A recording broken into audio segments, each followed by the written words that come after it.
Budget के लिए ready हो तो आज आपके साथ सारे बजट स्टॉक की एक वॉच लिस्ट तैयार कर दूंगा जिससे आप बजट वाले दिन इजीली ट्रेड कर पाओ। नमस्कार दोस्तों, राधे राधे। मेरा नाम है सी आकाश गर्ग एंड आई एम सेवी रजिस्टर्ड रिसर्च एनालिस्ट। चलिए स्टार्ट करते हैं।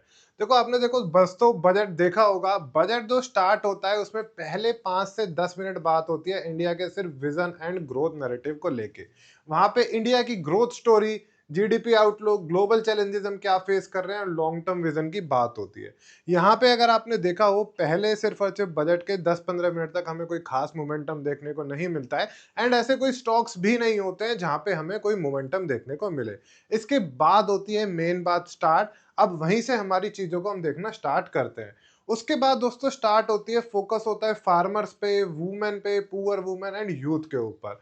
कौन कौन से सेक्टर फोकस में होते हैं तो आप सेक्टर देखोगे। सबसे पहले रूरल फोकस सेक्टर होता है, फिर फर्टिलाइजर्स होते हैं, एग्री इनपुट होते हैं एंड कंजम्पशन स्टॉक यहाँ पे हमें देखने को मिलते हैं। मैं बात कर रहा हूँ आपके साथ, अब पहले 10-15 मिनट हो चुके हैं, उसके बाद ये नेक्स्ट चीज हमें देखने को मिलती है। तो हमें कौन कौन से सेक्टर्स को अपने फोकस में रखना है, कौन से स्टॉक्स को फोकस में रखना है, उसकी बात अब मैं आपके साथ कर लेता हूँ। यहाँ पे सबसे पहले फोकस में आएंगे केमिकल एंड फर्टिलाइजर के स्टॉक। इनमें आपको देखने को मिलेगा मोमेंटम, और ये हैं 4 स्टॉक जो आपको नजर में रखने हैं। जैसे मैंने वॉच लिस्ट बना रखी है, ऐसे ही ट्रेडिंग व्यू पे अपनी वॉच लिस्ट बना लेना, जिससे इजीली स्टॉक्स को ट्रैक कर पाओ और ट्रेड भी कर पाओ। तो पहला स्टॉक है यूपीएल का, उसके बाद फैक्ट, आरसीएफ और चंबल फर्टिलाइजर। ये 4 स्टॉक हैं केमिकल एंड फर्टिलाइजर से, जो आपको वॉच लिस्ट में रखने हैं एंड अपने ट्रेड की तरफ देखना है। इसमें कोई भी अगर फर्टिलाइजर में स्टॉक देखना है तो मेरा लिए जो फेवरेट स्टॉक है मेरा है वो है आरसीएफ का। इसके बाद बात होती है agriculture and rural demand stocks की। तो वहां पे भी 3 स्टॉक मैंने आपके लिए फाइंड आउट कर दिए हैं। एक है आपका गोदरेज एग्रोवेट का, ये है आपका कावेरी सीड्स का, एंड यहाँ पे आप एक और स्टॉक मैंने लिए आपके लिए निकाल रखा है जिसका नाम है AWL एग्री बिजनेस लिमिटेड। ये भी एग्री बिजनेस का बहुत अच्छा स्टॉक है। एग्री बिजनेस पे ही बात होनी स्टार्ट होगी तो यहाँ पे आपको मोमेंटम दिखेगा, एंड ये है मेरा एग्रीकल्चर से एक फेवरेट स्टॉक। ठीक है। इसके बाद दोस्तों जब एग्रीकल्चर पे बात हो जाती है, रूरल सीड्स पे बात हो जाती है, फर्टिलाइजर पे बात हो जाती है, फिर आता है सबसे एक इंपॉर्टेंट सेक्शन, मैंने यहाँ पे लिखा भी है द की सेक्शन, जो है हमारा इंफ्रास्ट्रक्चर एंड कैपिटल एक्सपेंडिचर। कि अब इंफ्रास्ट्रक्चर पे गवर्नमेंट कितना स्पेंड करने वाली है। हर साल ये करीबन 7 से 8%, 6% की तरफ बढ़ता ही है। इस साल भी हमें यहाँ पे नजर बना के रखनी पड़ेगी। एंड ये एक मोस्ट इंपॉर्टेंट सेक्शन होता है जो बजट के अराउंड अराउंड 30 मिनट्स बाद आप बोल सकते हो यहाँ हमें देखने को मिलता है। चलो, इसमें कौन कौन से सेक्टर हो गया, इंफ्रास्ट्रक्चर हो गया, कैपिटल गुड्स हो गया, सीमेंट हो गया, स्टील हो गया, ये नजर में हमें रखने होते हैं। अब इसकी वॉच लिस्ट देखो, इसकी वॉच लिस्ट मैंने कौन कौन सी रेडी कर रखी है। सारे वॉच लिस्ट में ऐसे ही रेडी कर लेना है एंड मिनट बाय मिनट जैसे मैं आपको बताते हुए चल रहा हूँ वैसे वैसे फोकस करना, तो आपको यहाँ पे ट्रेड्स मिल जाएंगे। चलो, इंफ्रास्ट्रक्चर में दोस्तों सबसे बेस्ट स्टॉक है एलटी, यानी कि लार्सन एंड टॉर्बो का। सबसे फेवरेट मेरा यही स्टॉक है। आने वाले टाइम में अगर शांति बिल आता है उसका भी ये फेवरेट होने वाला है। शांति बिल के ऊपर एक वीडियो ऑलरेडी बना रखी है, वो नहीं देखी है तो एक बार वो भी जरूर देख लेना। इसके बाद दोस्तों पोर्ट्स में अगर आप बात करते हो तो रहेगा अडानी पोर्ट्स का। और वहीं अगर एयरपोर्ट की हम बात करते हैं तो वहां पे हमें देखने को मिलता है जीएमआर एयरपोर्ट का स्टॉक। उसके लिए दो स्टॉक उसके बाद जो मैंने फोकस में रखे हैं वो है रोड्स के लिए। यहाँ फोकस में रहते हैं IRB infra and KNR construction का स्टॉक। ये रोड्स बनाने के लिए सबसे बेस्ट कंपनी है, तो वही वहां पे फोकस में कर लिए हैं। ओके, आगे इसके बाद बात करी थी इंफ्रा को लेकर। इंफ्रा में 2 चीजें और चीज आती हैं, आपका रेलवे हो गया। तो रेलवे में कौन कौन से स्टॉक है, वैसे आपने सबसे ज्यादा फोकस में तो दोस्तों आरवीएनएल ही रहना चाहिए। उसके अलावा जो और दूसरी कंपनी है पर वो भी फोकस में रखनी है, तो वो हो गया इरकॉन का, एंड थर्ड हो गया हमारा रेलटेल का। इन तीनों को फोकस में रख लेना। जैसे ही हल्का सा रेलवे की बात होनी स्टार्ट होती है, यहाँ पे आपको मोमेंटम देखने को मिलेगा। ओके, अच्छे से वॉच लिस्ट बना के रखना। वॉच लिस्ट में अगर ऐड नहीं करोगे तो आपको यहाँ पे दिक्कत हो सकती है। चलो, और आगे बात करते हैं। इसके बाद क्या बात होती है, अब यहाँ पे हमारे लिए एग्रीकल्चर की बात हो गई, हमारे लिए इंफ्रास्ट्रक्चर कैपिटल एक्सपेंडिचर की बात हो गई। अब यहाँ पे हमें क्या देखने को मिलता है। इसके बाद दोस्तों बात होती है, स्टार्ट होती है ऑलमोस्ट मेक इन इंडिया की मैन्युफैक्चरिंग पे। उस पे जब बोलना स्टार्ट होता है तो डोमेस्टिक मैन्युफैक्चरिंग, पीएलआई स्कीम जो आज के टाइम की सबसे इंपॉर्टेंट स्कीम है, प्रोडक्शन लिंक्ड स्कीम, वहां पे हमारी बात होनी स्टार्ट होगी। उसके लिए सेक्टर की बात करेंगे। एंड एमएसएमई को सपोर्ट जो मिलता है, एमएसएमई सपोर्ट के ऊपर काफी लोग नहीं जानते हैं कि हमें कौन से स्टॉक को फोकस करना चाहिए, क्योंकि हमें देखने को मिलता है कि अब मान लो ये बोल दिया जाता है कि एमएसएमई को 10,000 करोड़ दिए जाते हैं, 20,000 करोड़ दिए जाते हैं। अब आप लोग ये सोच के चलो कि वो पैसा जाएगा कहाँ से। दोस्तों वो पैसा फंडिंग एक तरीके से होता है स्मॉल फाइनेंस बैंक से। तो लोग स्मॉल फाइनेंस बैंक को यहाँ बहुत मिस करते हैं। मेरा मानना ये रहेगा कि आप बजट वाले दिन स्मॉल फाइनेंस बैंक्स पे एक बहुत अच्छी नज़र बना के रखें। अभी कल परसों भी एक वीडियो बनाई थी कप एंड हैंडल पैटर्न के ऊपर के ब्रेकआउट के ऊपर। वहां भी हमने उज्जीवन स्मॉल फाइनेंस बैंक पे देखा था कि कितना बड़ा ब्रेकआउट आ रहा है। उसी की तरह स्मॉल फाइनेंस बैंक पे एक बारी जरूर नजर बना के रखेंगे। चलो आगे अब देखो कौन कौन से स्टॉक हमें डोमेस्टिक मैन्युफैक्चरिंग, यहाँ पे आप देखो क्या देखने को मिल रहा है। Domestic manufacturing and PLI scheme के जो 3 मेरे फेवरेट स्टॉक हैं उनकी बात कर लेते हैं। सबसे पहले आपको फोकस में रखना है डिक्सन, उसके बाद अंबर एंटरप्राइज एंड थर्ड मेरा स्टॉक है पीजीईएल का। ठीक है, इन तीनों का आप फोकस में रखोगे जैसे ही बात होनी स्टार्ट होती है मेक इन इंडिया की। उसके बाद जो एमएसएमई सपोर्ट की मैं अभी आपके साथ बात कर रहा था, तो उसके लिए मैंने 3 आपके लिए स्मॉल फाइनेंस बैंक निकाले हैं। और अगर आप ध्यान से देखोगे इसके ऊपर मैं जल्दी एक वीडियो भी लेके आने वाला हूँ कि एफआईआई इनमें बहुत होल्डिंग बढ़ा रहे हैं। अगर आप चाहते हो कि उसके ऊपर एक डिटेल्ड वीडियो आए, एफआईआई इनमें क्यों होल्डिंग बढ़ा रहे हैं, क्या इनमें एंटरप्राइजेज में वैल्यू आ सकती है, तो मुझे कमेंट सेक्शन में एक बार जरूर बताना। अब बात करो, ये है Ujjivan small finance bank, Utkarsh small finance bank and जना स्मॉल फाइनेंस बैंक। ये तीनों बैंक जैसे ही एमएसएमई सपोर्ट की बात होगी कि इनको इतना करोड़ दिया जाता है, जो भी बात होगी, ये आपके ना तो देखो, आप देखो मोस्टली आपको प्राइवेट बैंक्स इस पे भागते हुए नहीं दिखेंगे। पब्लिक सेक्टर बैंक ऑलरेडी बहुत भाग चुका है, वो भी इतना शायद ना भागे।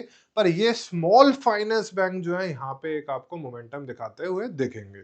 चलो आगे, अब ये चीज हो गई। अब सबसे ज्यादा जो अगर आपने देखा हो आज के टाइम में जो बात होती है वो है एआई की, ग्रीन एनर्जी की, सोलर एनर्जी की, हाइड्रो एनर्जी की। तो वही यहाँ पे है एनर्जी ट्रांसमिशन एंड यहाँ पे बात होगी ग्रीन ग्रोथ की। सबसे ज्यादा यही फोकस में रहता है, जहाँ पे पावर हो गया, रिन्यूएबल एनर्जी हो गया एंड इलेक्ट्रॉनिक व्हीकल्स, यहाँ की ईवी से रिलेटेड जितने भी स्टॉक होते हैं वो हमें नजर में रखने होते हैं। ये आपका, आप ये मान के चलो करीबन 1 घंटा की स्पीच जब ऑलरेडी ऑलमोस्ट हो जाती है, जब यहाँ पे इनके बारे में हमें सुनाई देखने को मिलता है। तो अब मैं आपके साथ बात करते हुए चलता हूँ कि ईवी रिलेटेड वगैरह स्टॉक्स भी मैंने आपके लिए ऐड करे हुए हैं, तो उसमें मुझे कौन से स्टॉक नज़र में रखने हैं। थोड़े से इसमें ज़्यादा स्टॉक्स हो सकते हैं क्योंकि कॉन्सेप्ट बड़ा है एंड स्टॉक सबसे ज़्यादा यहीं भागते हुए हमें देखते हैं। सोलर में हमारे आपको नज़र में रख लेने हैं वॉरी एनर्जी, एक्मे सोलर का। रिन्यूएबल एनर्जी इलेक्ट्रिसिटी में हो गया हमारा टाटा पावर का, एनटीपीसी का। एंड उसी के साथ साथ भेल को भी हमें नजर में रखना है। ईवी रिलेटेड स्टॉक्स भी यही हैं एंड इसी के साथ साथ आप एक्साइड इंडस्ट्रीज को भी एक बार अपनी नजर में बना के जरूर रखोगे। ठीक है, क्लियर होता जा रहा है ना क्यों नजर में बना रहे हैं, कैसे कैसे time wise around around time में आपको बता रहा हूँ कि ये ऐसा नहीं है कि इसी के अकॉर्डिंग बात होगी। कुछ पुरानी स्पीचेस आप देखोगे तो इसी फेज में ऑलमोस्ट बात करी जाती है। ठीक है, आगे बात कर लेते हैं इसके बाद हमें कहाँ मोमेंटम देखने को मिलता है। दोस्तों इसके बाद फिर होती है सेलेक्टिव स्टॉक की बात, मोस्टली होती है सबसे पहले डिफेंस। डिफेंस आपका आगे पीछे कहीं भी हो सकता है, इस वजह से मैंने थोड़ा सा लास्ट में कवर कर लिया। यहाँ पे डिफेंस की बात होती है, फिर थोड़ा फार्मा की, स्पेस टेक्नोलॉजी एंड टूरिज्म की बात देखने को मिलती है। मैंने आपके लिए ऐड जो करा है वो है मोस्टली डिफेंस का। दोस्तों डिफेंस में बहुत उम्मीद है एंड 90% जितना भी हो सकता है चांसेस यही रहेगा कि वहाँ पे गवर्नमेंट इसको बजट को बढ़ाते हुए चले। तो डिफेंस पे तो हमको नज़र रखनी ही रखनी है। मेरे फेवरेट स्टॉक मोस्टली आप सब लोगों को पता ही है, दो तो यही हो गए, बीएल और एचएएल। और भी अगर आपको देखने हैं तो आप बीडीएल पे नज़र भी यहाँ पे बना के रख सकते हो एंड ये अपोलो माइक्रो पे भी हमें यहाँ पे जरूर बना के रखनी है। इसके बाद दोस्तों ड्रोन शक्ति की भी यहाँ पे बात हो सकती है। अगर ड्रोन से शक्ति से रिलेटेड कोई भी बात होती है तो एक तो आप पारस डिफेंस को अपनी नज़र में जरूर रख सकते हो, वो मेरे से यहाँ मिस हो गया लिखना। एक आप पारस डिफेंस को रख सकते हो एंड ये है जेनटेक। तो जेनटेक को भी अपनी नज़र में बना के जरूर रखना है। जैसे जैसे इन पे बात होनी स्टार्ट होगी वैसे वैसे मोमेंटम आएगा। बजट वाले दिन कभी भी मार्केट आपको एक तरफा नहीं दिखता, सेक्टर बाय सेक्टर यहाँ पे मोमेंटम देखने को मिलता है। जिस सेक्टर को पैसा अच्छा मिल जाता है वो सेक्टर बढ़ जाता है, जहाँ पे रेगुलरली नहीं मिल रहा वो एकदम से गिर जाता है। तो उतार चढ़ाव बड़ा रहेगा, ऐसा नहीं है कि मैं आपको 2 स्टॉक दे दूँ, 3 स्टॉक दे दूँ, वो चीज़ अलग हो जाती है बिल्कुल ही। पर जो बजट के दिन ट्रेडिंग करनी होगी वो हमें कुछ इस हिसाब से ही करनी होगी। ठीक है, आगे बात कर लेते हैं। इसके बाद दोस्तों डिफेंस में ही पर जो शिप्स बिल्डिंग कंपनी है, उनमें नज़र ज़रूर बना के रखनी है, वो है जीआरएससी और कोचिन शिपयार्ड। ठीक है, तो ये तो थे दोस्तों मेरे सारे स्टॉक जिनको हमें नज़र बना के रखनी है, अगर मैं बात करता हूँ सारे बजट से रिलेटेड। इसके बाद दोस्तों यहाँ पे हम देखोगे, हमें सबसे इम्पोर्टेंट चीज़ देखने को मिलती है जहाँ पे बात आती है अब टैक्सेशन से लेके, कि सैलरी पर्सन्स को क्या मिल रहा है, टैक्स स्लैब क्या रखा जा रहा है, long term capital gain, short term capital gain. अगर long term capital gain exempt कर दिया जाता है तो आपको पता ही है कि मार्केट कितना फट सकता है, क्योंकि एफआईआई की एंट्री वहां से होनी स्टार्ट हो जाएगी। तो अब long term capital gain exempt होता है, कितना उसका रेट बढ़ता है, वो शायद किसी को नहीं पता, पर यहाँ पे आता है सबसे इंपॉर्टेंट पार्ट, और ऑलमोस्ट ये हमेशा एंड में ही डिस्कशन किया जाता है। इनकम टैक्स स्लैब पे, कैपिटल गेन पे, इंपोर्ट एक्सपोर्ट ड्यूटी पे यूजली अनाउंस होता है एट द एंड। एंड यहीं पे आप देखो सबसे ज्यादा हमें वॉलेटिलिटी देखने को मिलती है। एंड जो ऑप्शन मार्केट है वहां पे हमें एक जो, क्योंकि आपका विक्स नीचे जाना स्टार्ट होता है एंड ऑप्शन सेलिंग वाले वहां पे ठीक ठाक देखते हैं। ओके, यहाँ पे एक और चीज हमें देखने को मिल सकती है। गोल्ड एंड सिल्वर आज ऑलमोस्ट पहले ही क्रैश कर चुके हैं। आप सब लोगों को मैंने 120 का टारगेट दिया था, $120 का, वो अचीव हुआ है। एंड उसके बाद आप देखो कितना नीचे हम आ चुके हैं। गोल्ड एंड सिल्वर से अभी भी आउट है एंड एक दो दिन अभी आउट ही रहने वाले हैं। अगर यहाँ पे इंपोर्ट ड्यूटी कुछ कम कर दी जाती है तो गोल्ड में एक और, सिल्वर में एक बड़ा फॉल आने को देखने को मिल सकता है। एंड उसके बाद में पोजीशन बनाना चाहता हूँ, इसी वजह से अभी थोड़े से यहाँ से बाहर हुए पड़े हैं।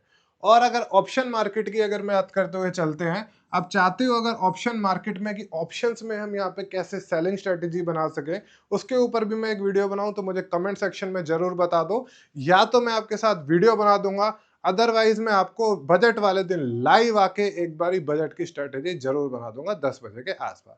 ठीक है, तो ये था आज का पूरा वीडियो जहां पे हमने पूरा डिटेल में डिस्कशन कर लिया कि कौन कौन से स्टॉक और कितने बजे हमें नजर में रखने हैं। ठीक है दोस्तों, आई होप आपको ये वीडियो पसंद आया होगा। वीडियो पसंद आया है तो लाइक जरूर करना, अपने दोस्तों के साथ शेयर कर देना, और कमेंट में हमेशा की तरह लिखना कि हम सब मिलकर सीखेंगे, मिलकर कमाएंगे।